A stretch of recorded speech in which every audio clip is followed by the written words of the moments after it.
And now, it's time for another Dice Tower review with Tom Vasel. Okay, let me make this easy for you. If you are a fan of World of Warcraft and you're looking for a board game that has something to do with World of Warcraft, go ahead, buy the game. There, we're done with the review. Well, actually, though, what about everybody else? What about someone who's looking for a good game? Now, this is interesting because this game by Fantasy Flight is the second game about World of Warcraft. There already was World of Warcraft, the board game. This is World of Warcraft, the adventure game. World of Warcraft, the board game, is this huge, sprawling game, which is fun, but one of its biggest problems was that there was so much downtime, sometimes 20, 30 minutes before your turn came back around. And although I thought the combat system was great, and the building up of characters and fantastic plastic pieces, it just was, that downtime really brought the game down for me. Well, this game is the newest one on the block. What's it about? Well, in this one, players have a pretty big, large-sized board here that they're going to be moving around to fight their quests on. The game doesn't really have a whole lot of choices here. You pick one of 4 different plastic characters that you're going to be, and they're, I guess, 4 of the most common types found in World of Warcraft. And that character comes with a character deck. Here you see the character deck for one of the characters that has all different things that you can do. And as you move around on that board, and I'm not going to keep pulling it up and down, but as you move around in the board, you start off at level 1, and there's only certain places that you can move to. And the game is almost a roll and move game. You're going to use this blue die to roll. And when you roll the die, it gives you 2 things. The number on the die is how far you can move up to. So, for example, it goes from 1 to 3. If you roll 3, you can move 1, 2, or 3. Then there's little energy tokens, and that's how much energy you have that turn to use. So a 1 only lets me move 1 space, but I have 3 energy that I can spend, while this 3 here lets me move 3 spaces, but I only have 1 energy to spend. Well, that's an interesting thing. Fantasy Flight seems to have this penchant for putting different things on dice, and I like that, and that's fine. So then you move to a space, you resolve any kind of special symbols on the space or something, but usually a space is an encounter of that type. And you can see these little card decks, and they show the 4 different types, and you put the cards in these, and the reason you use these rather than just putting the cards on the table is because in this deck, you're drawing from the bottom of the deck. You have to draw from the bottom because the cards are 2-sided. One side shows the monster that you're going to fight. The other side shows you the award that you get if you win. Now, combat's very simple.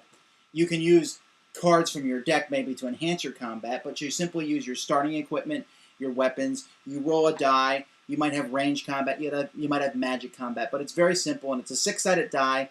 There's a sword there instead of the 6, and that can sometimes, depending on the weapon used, give special abilities and such. But combat's very, very simple.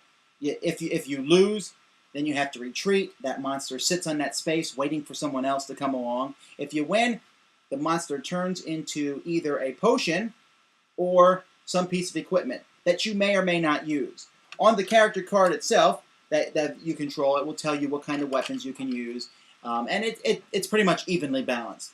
Each character is different. There's the magic character, which has a lot of spells that they can use, but they're not as strong in hand-to-hand combat. Then there's the warrior who can beat up enemies in hand-to-hand combat, but there will be some enemies that brute force just doesn't work very well against. Overall, I find the game very enjoyable, but my problem with this game is almost the same thing that I had a problem with in World of Warcraft, the board game, and that is the downtime. But it's not that great in this game. You might wait 2 minutes, or maybe per player as it comes back around to your turn, but it's almost a mundane feeling. I like the idea of leveling up, and once you get enough things that you can level up to the next level, and there's different ways to do that all over the board to go to the next level, then you fight creatures of that level till you get to the next level, and you fight creatures of that level till you get to the final level, the red level, and by the time you get to the end, it's kind of like, well, haven't we been doing this? It just got a little bit harder. If you played Fantasy Flight's games at all, you'll know that Runebound is one of their very popular games, and I like Runebound quite a bit. World of Warcraft, the adventure game, is very, very similar to a stripped-down, simpler Runebound. And while that's fine in some instances, it just, again, it feels kind of repetitive. Do the same thing over again. Move, fight, move, fight, move, fight. Who's the first person to go and fight a specific person or fight, different ways to win. And that just seems kind of okay. Don't get me wrong, I like the idea of getting different equipment. I like the variety of monsters, the components in the game. There's different tokens for wounds and different activities go. And the game really is a big encourager of fighting other players.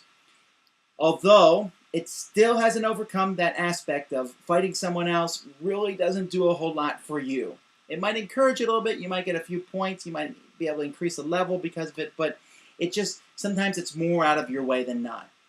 Luck, well, there's luck by rolling the dice, and you can have a bad string of luck, I suppose. But it seems to balance out evenly.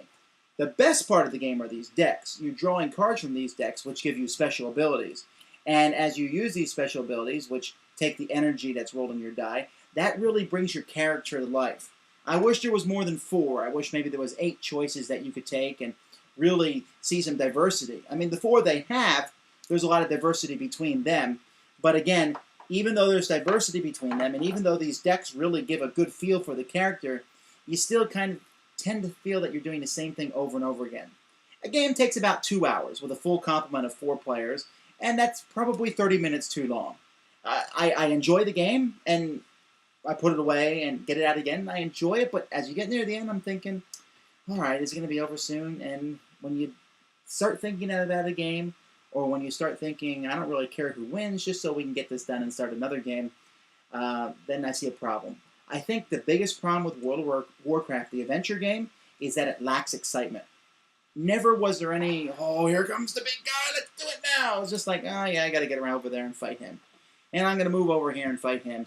And look at this creature, okay, it's a Scarlet Neophyte, and this one is an Ice Claw Bear, and I'm just not really feeling a whole lot of difference between these characters.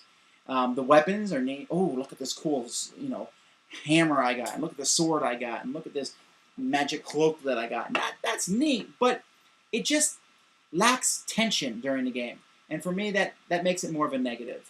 Now, if you're a big fan of World of Warcraft, you'll probably like this. I think it will cater to younger people, especially teenagers, more so than not.